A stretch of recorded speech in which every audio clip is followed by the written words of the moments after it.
Assalamu alaykum aziz qarindoshlar. Hammamizningki xabarida bo'lgandek Xitoy hokimiyati Uyg'urlar ustidan qirg'inchilik elib berayotgani hozir 71 yildan oshdi. Uyg'urlar bu 71 yil jarayonida o'ziniki Xitoy hukumatligiga qarshi kurashni bir kun to'xtatib boqmadi. Izchil har xil kurashlarni elib bordi. Ammo toki yaqin qadar dünya Uyg'urlarniki ovoziga ancha quloq solmagan.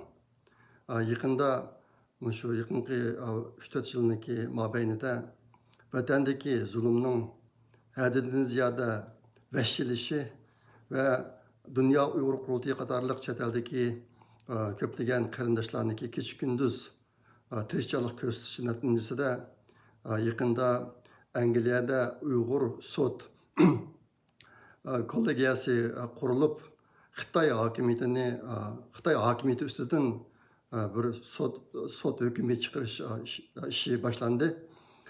Bu ishda yana cho'ng to'p qo'shgan yana bir omil Hong Kongdagi demokratiya harakatlarininki bostirilishi, anikin Xitoy virusiniki butun dunyoga tarqalishi.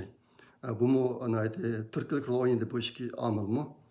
Shuning natijasida hozir endi dunyo Xitoy hokimiyatiniki mohiyatini tunib yetib, Uyg'urlarniki ovoziga biroz quloq solib, Sharq Turkistonda yuz berayotgan zulmlarga biroz ko'z tikib, diqqat berib, shu orqali hozirgidek bir xalqaro sudniki vujudga kelishidek natijami vujudga keldi. Buningdan biz hammamiz xushal. Endi hozir Dünya Uyg'ur qurultiyi dunyodagi chet eldagi butun Uyg'urlarni safarbar qilib bir qanchada yordam so'rayotdi. Uniki birisi iqtisodiy yordam. Bu ishga ko'p pul ketadi ekan. Ashta bu ishga hozir butun Uyg'urlar chet eldagi safarbarlikka kamsak bo'lmaydigan ish bo'lyotdi. Ikkinchisi isbot to'plash. Bu jihatda Dünya Uyg'ur qurultiyi boshlig'idagi bir qism qarindoshlar mukammal qadamlar bilan bir qism ishlarni olib beryotdi. Ashta bu ishga isbot beroladigan qarindoshlarniki hammamiz bu ishni qilgan bo'lsak. Üçüncüsü ma'naviy jihatdan yordam qilish. Dünya Uyg'ur qurultiyi qatorliq chet elda mush bilan shug'ullanayotgan qarindoshlarni yaqindan qo'llash.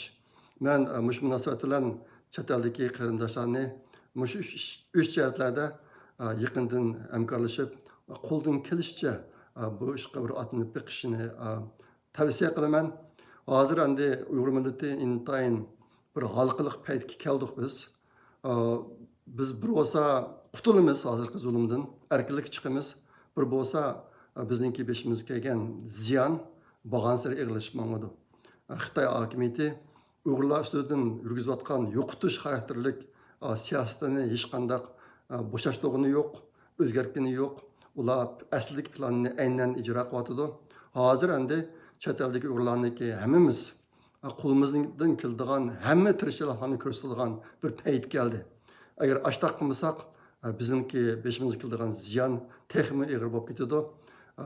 Xudoyim bo'lsa, shu bir qancha yilning ichida Xitoy hokimiyatiniki og'dirilishi bilan Sharq Turkistondagi Uyg'ur xalqi erkinlik chiqishi mumkin. Men bunga ishonaman. Shunday zo'r umidvorlik ichida yashayapman. Chet eldagi barliq qarindoshlarni shunday qilishga, hammalarniki qo'ldan kelishicha tirishchilik ko'rsatishiga tilakdoshlik bildiraman va shuni umid qilaman. Ma'qul, xayr xo'sh. Allohga omonat. Rahmat.